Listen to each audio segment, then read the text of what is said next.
نحمده ونصلي على رسوله الكريم اما بعد فاعوذ بالله من الشیطان الرجیم بسم اللہ الرحمن الرحیم۔ میرے عزیز محترم بھائیوں، بزرگوں اور دوستوں، غزوہ احد ایک بہت بڑا ثانیہ ہے اور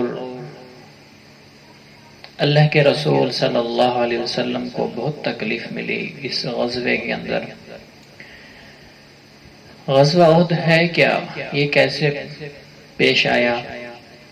جنگ بدر کے اندر جب کفار مشرکین مکہ ان کے سردار 70 سے زیادہ قتل کیے گئے تو عرب کو غصہ آیا کہ ہم اپنا بدلہ لیں گے اپنے سرداروں کا۔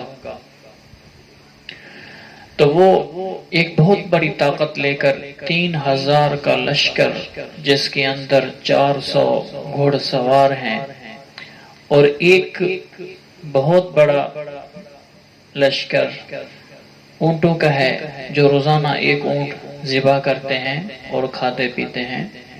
اور یہاں پر اللہ کے رسول صلی اللہ علیہ وسلم کو پتہ چلتا ہے کہ کفار آ رہے ہیں، اور انہوں نے یہ سوچا ہوا ہے کہ مسلمانوں کو ختم کر دیں گے۔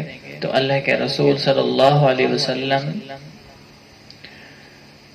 نے صحابہ سے مشورہ لیا کہ کیا کیا جائے۔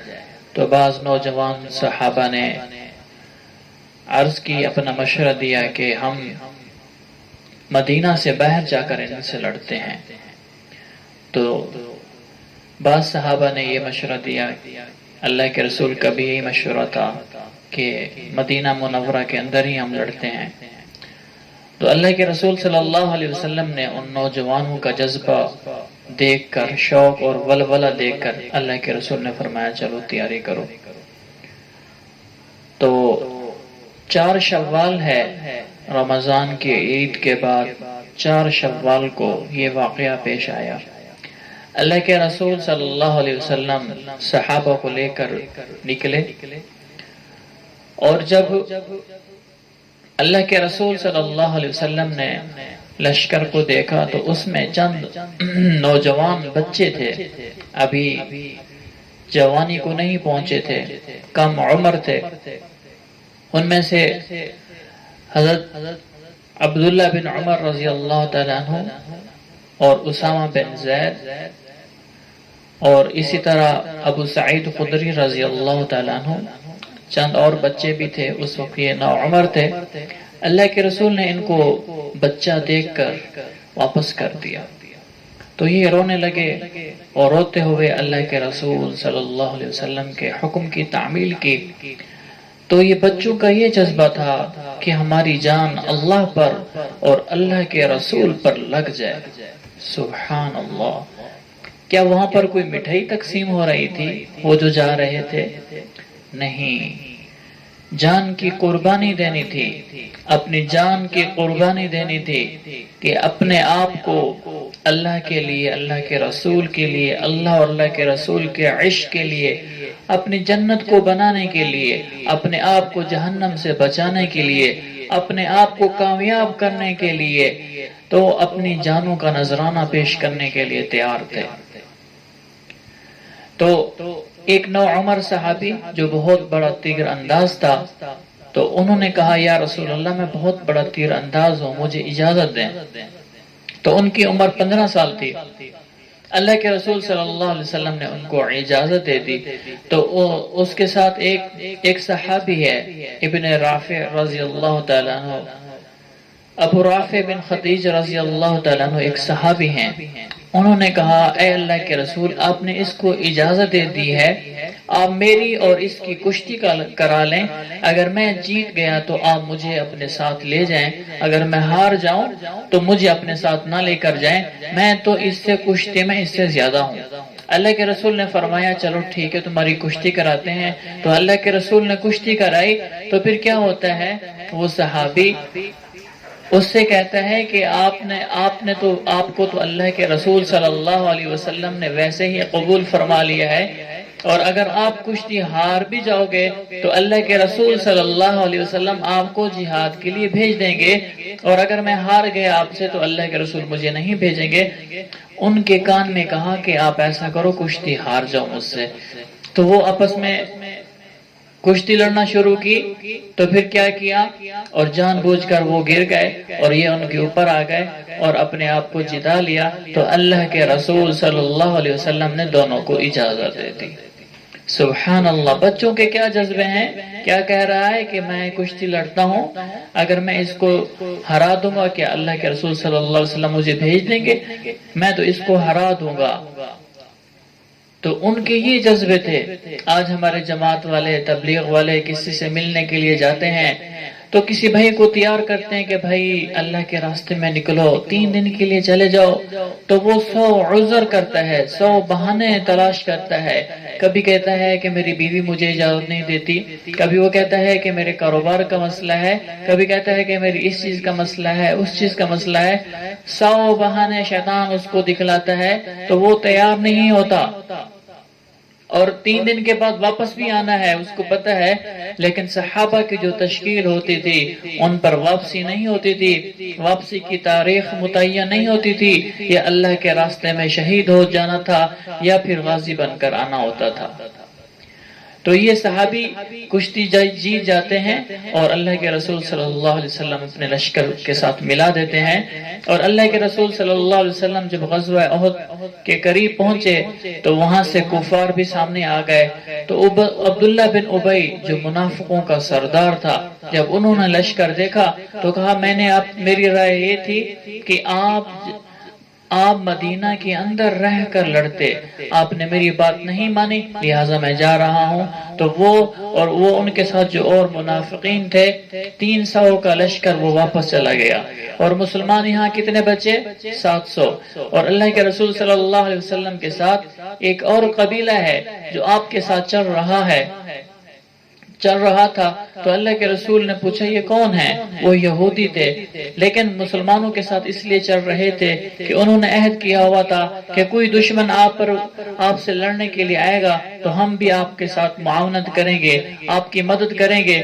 تو اللہ کے رسول صلی اللہ علیہ وسلم نے فرمایا ان کافروں کو واپس بھیج دو، مجھے ان کی مدد کی ضرورت نہیں ہے، مجھے ان کافروں کی مدد کی ضرورت نہیں ہے۔ اس میں ایک ہمارے لیے سبق ہے کہ مسلمان جتنا بھی کمزور ہوگا وہ یہ نہیں دیکھتا کہ میں کمزور ہوں، اس کی نگاہ اللہ پر ہوتی ہے، وہ کثرت کو نہیں دیکھتا، وہ اللہ کے حکم کو دیکھتا ہے۔ آج ہم مسلمان کیا کرتے ہیں؟ کمزور ایمان والے ہیں ہم، آج ہم کثرت کو دیکھتے ہیں کہ ہمارے پاس تو کثرت ہے نہیں، فلاں ملک کے پاس بہت کثرت ہے، لہذا ہم ان کے ساتھ مل جاتے ہیں، اگرچہ وہ کافر ہیں، اگرچہ وہ اللہ کے دشمن ہیں، اللہ کے رسول کے دشمن ہیں، مسلمان بہنوں کے عزتوں کے دشمن ہیں، ہم کہتے ہیں کہ ہم ان کے ساتھ مل جاتے ہیں۔ مسلمان ایمان والا ہوتا ہے، مسلمان اللہ کو اپنے سامنے لا کر لڑتا ہے، مسلمان اپنی قوت کو نہیں دیکھتا، مسلمان اپنی کثرت کو نہیں دیکھتا، مسلمان تو اللہ کا حکم دیکھتا ہے۔ اور 700 صحابہ بچ گئے، اور وہاں پر 3000 کا لشکر ہے، اور اللہ کے رسول صلی اللہ علیہ وسلم 50 صحابہ کو، تیر اندازوں کو ایک طرف بٹھا دیتے ہیں۔ وہاں پر دشمن کے آنے کا خطرہ ہوتا ہے کہ آپ نے یہاں سے نہیں ہٹنا جب تک کہ میں نہ آپ کو بلا لوں۔ تو جنگ شروع ہوتی ہے، تھوڑی دیر کے بعد مسلمانوں کو فتح ہو جاتی ہے اور کفار بھاگنا شروع کر دیتے ہیں، اور یہ جو پیچھے بیٹھے ہوئے تھے 50 آدمیوں کا لشکر بیٹھا ہوا تھا، اس کے امیر حضرت عبداللہ بن جبیر رضی اللہ تعالیٰ عنہ ہیں۔ تو انہوں نے کہا امیر صاحب، اللہ کے رسول صلی اللہ علیہ وسلم کا حکم تو جنگ تک کا تھا، اب جنگ فتح ہو گئی ہے، ہم اب ان کافروں کو ماریں، ان کے پیچھے بھاگیں، ان کے مال غنیمت کو لے لیں تاکہ مسلمانوں کو مدد ملے۔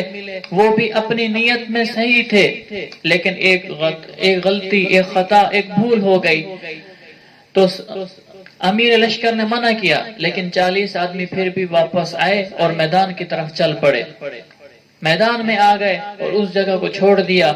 پیچھے سے حضرت خالد بن ولید اس وقت اسلام قبول نہیں کیا تھا، کفار کے ساتھ تھے، تو اس کا لشکر پیچھے سے آیا اور ان 10 آدمیوں پر حملہ کیا اور آگے آ کے حملہ کیا، اور مسلمان جو آگے کافر تھے بیچ میں مسلمان تھے، پیچھے سے کافروں کا لشکر آیا۔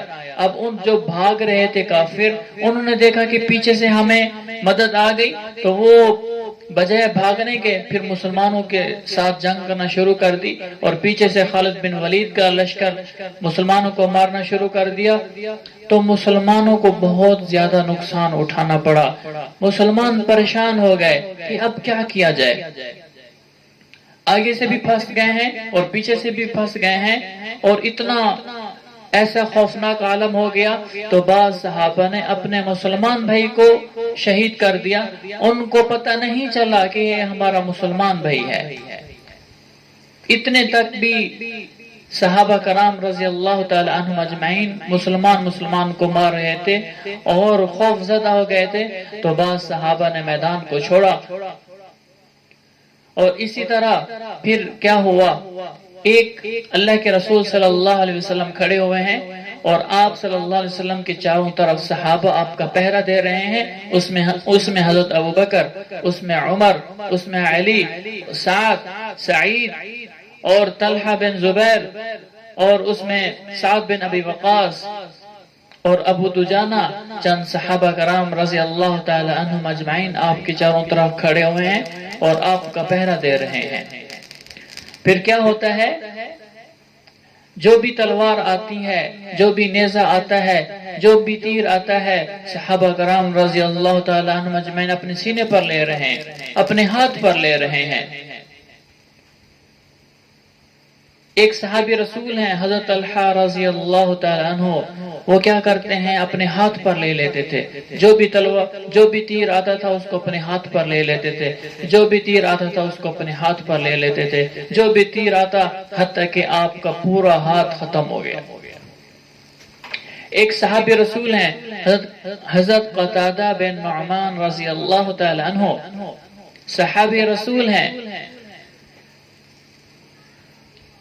آپ کی حفاظت کر رہے ہیں، اور انہوں نے خود پہنی ہوئی تھی، پھر ایک کافر نے تیر مارا تو آپ کی آنکھوں پر لگا، اور آنکھوں پر لگنے کے بعد اللہ کے رسول صلی اللہ علیہ وسلم نے جب دیکھا تو رونے لگ گئے۔ اللہ کے رسول صلی اللہ علیہ وسلم کی آنکھوں میں آنسو آ گیا کہ میرا صحابی، کہ اس کو تیر لگا اور میری وجہ سے تیر لگا اور ان کی آنکھ زخمی ہو گئی۔ تو اللہ کے رسول صلی اللہ علیہ وسلم نے تیر کو نکالا، اور جو ان کی آنکھ تھی اور وہ اس کا جو قیمہ بن گیا تھا، اللہ کے رسول صلی اللہ علیہ وسلم نے اپنے ہاتھوں میں لیا اور اکٹھا کر کے اس کی آنکھ کے اوپر رکھ دیا اور دعا کی، اے اللہ اس قتادہ کی آنکھ پہلے سے زیادہ حسین بنا دے۔ تو اللہ سبحانہ وتعالی نے اس کی آنکھ کو ٹھیک کیا اور پہلے سے زیادہ حسین ہو گئی۔ سبحان اللہ، یہ کیا تھا؟ یہ اللہ کے رسول صلی اللہ علیہ وسلم کی دعا کی برکت تھی۔ تو تمام صحابہ کرام رضی اللہ تعالی عنہم اجمعین اپنے سینے پر تیروں کو لے رہے تھے، تو اتنے میں کیا ہوتا ہے، ایک عتبہ بن ابی وقاص کافر ایک پتھر اٹھاتا ہے، پتھر اٹھا کر ایسے مارتا ہے، صحابہ کی نظریں تلواروں پر تھی، تیروں پر تھی، نیزوں پر تھی، پتھر پر نہیں تھی۔ وہ صحابہ کی آنکھوں سے اوجھل ہو گیا، تو اللہ کے رسول صلی اللہ علیہ وسلم کو منہ کے اوپر آ کر لگتا ہے، اور اتنا زور سے لگتا ہے، اللہ کے رسول صلی اللہ علیہ وسلم پیچھے اڑ کر جا کر گر جاتے ہیں، اور آپ کو کمر مبارک اور گردن مبارک پر چوٹ آتی ہے آپ کو، اور جو آپ علیہ السلام نے لوہے کی ٹوپی پہنی ہوئی تھی وہ آپ کے چہرے کے اوپر لگ جاتی ہے، اندر چلی جاتی ہے، اور اللہ کے رسول صلی اللہ علیہ وسلم بے ہوش ہو جاتے ہیں۔ اللہ کے رسول صلی اللہ علیہ وسلم بے ہوش ہو جاتے ہیں، اور آسمان بھی سسکیاں لے رہا ہوتا ہے، زمین بھی سسکیاں لے رہا ہوتی ہیں، اور پہاڑ بھی سسکیاں، اور صحابہ بھی سسکیاں لے رہے ہوتے ہیں کہ اللہ کے رسول صلی اللہ علیہ وسلم کو تکلیف پہنچی۔ تو جب آپ کو ہوش آیا، جو آپ کے دائیں بائیں صحابہ تھے، انہوں نے عرض کی اے اللہ کے رسول، ان بدبختوں کے لیے بد دعا فرمائے کہ اللہ ان کو برباد کر دے، اللہ ان کو بندر اور خنزیر بنا دے، اللہ ان کو زمین میں دبو دے۔ تو اللہ کے رسول صلی اللہ علیہ وسلم اٹھ کر بیٹھے اور ہاتھ اٹھائے۔ اب صحابہ یہ سوچ رہے تھے کہ ابھی بندر بن جائیں گے، ابھی خنزیر بن جائیں گے، ابھی آسمان سے اوپر کی طرف سے ان کے اوپر پتھر کی بارش ہوگی، ابھی یہ زمین میں دفنائے جائیں گے۔ تو میرے اور آپ کے حبیب نے ہاتھ اٹھائے تو کیا کہا؟ اللہم اہدی قومی فإنہم لا یعلمون، اے اللہ میری اس قوم کو ہدایت عطا فرما، یہ نہیں جانتے میں کون ہوں، یہ نہیں جانتے میں کون ہوں۔ اللہ کے رسول صلی اللہ علیہ وسلم کو اتنی تکلیف پہنچی، اتنی تکلیف پہنچی، اتنی تکلیف پہنچی حد سے زیادہ۔ اور ایک صحابی ہیں، انہوں نے اپنے منہ سے اس کیل کو نکالا، ان کا دندان مبارک شہید ہو گیا، دوسری کیل کو نکالا، دوسرا دندان مبارک شہید ہو گیا۔ اور اس غزوے کے اندر 70 بڑے بڑے صحابہ کرام رضی اللہ تعالی عنہ اجمعین شہید ہو گئے، جس میں حضرت حمزہ رضی اللہ تعالی عنہ بھی ہیں، مصعب بن عمیر رضی اللہ تعالی عنہ بھی ہیں، اور بہت بڑے بڑے صحابہ کرام رضی اللہ تعالی عنہ اجمعین ہیں۔ تو میرے عزیزو، یہ غزوہ احد ہے۔ اللہ کے رسول صلی اللہ علیہ وسلم نے اس دین کی محنت کی خاطر اپنا کیا کچھ قربان نہیں کیا۔ آج ہم کیا کر رہے ہیں؟ آج مسلمان نماز کے لیے بھی نہیں آ رہا۔ ہمارے حبیب نے اپنے دندان مبارک بھی شہید کرا دیے، اپنے صحابہ کو بھی شہید کرا دیا اس دین کی خاطر۔ اس دین کی خاطر کتنی کتنی تکلیفیں برداشت کی۔ یہ دین تو اللہ کے رسول کے خون پر، صحابہ کے خون پر، تابعین، تبع تابعین، اولیاء اللہ، علماء کرام کے خون پر تیرتا ہوا ہمیں ملا ہے۔ آج ہمیں اس کی قدر نہیں، آج نماز کی قدر نہیں، شریعت کی قدر نہیں، احادیث کی قدر نہیں، فقہ کی قدر نہیں، دین کی قدر نہیں کی آج ہم نے۔ میرے عزیزو، اللہ کے راستے میں نکلو، جس طرح ہمارے حبیب نے دین کو پھیلانے کے لیے اللہ کے راستے میں نکلے، آج ہم بھی اللہ کے راستے میں نکلیں، اللہ کے راستے میں تبلیغ میں نکلیں، تبلیغ میں وقت لگائیں۔ آج مسلمان سویا پڑا ہے، مسلمان کو جگائیں اور مسلمان کو دعوت دیں، میرے بھائی آ جاؤ دین کی طرف، آ جاؤ اللہ کے حکموں کی طرف۔ اللہ کے حکموں پر چلو گے، نبی کے طریقوں پر چلو گے، اللہ تمہیں دنیا میں بھی کامیاب کرے گا، اللہ تمہیں آخرت میں بھی کامیاب کرے گا۔ کتنے مسلمان ہیں بغیر توبہ کے مر رہے ہیں، ہمیشہ ہمیشہ کی جہنم میں جا رہے ہیں۔ کتنے مسلمان ہیں بغیر توبہ کے مر رہے ہیں، اور کتنے کافر ہیں بغیر کلمے کے مر رہے ہیں، ہمیشہ ہمیشہ کی جہنم میں جا رہے ہیں۔ اللہ کی قسم، سب سے بڑا نقصان یہ ہے، میں نے زمینیں نہیں بنائی، میں نے بلڈنگیں نہیں بنائی، میں نے اچھے کھانے نہیں کھائے، میں نے اچھے کپڑے نہیں پہنے، یہ تھوڑا نقصان ہے، یہ کوئی نقصان نہیں ہے۔ لیکن کوئی بغیر کلمے کے مر گیا، ہمیشہ ہمیشہ کی جہنم میں چلا گیا، اس کا کوئی نقصان پورا نہیں کر سکتا۔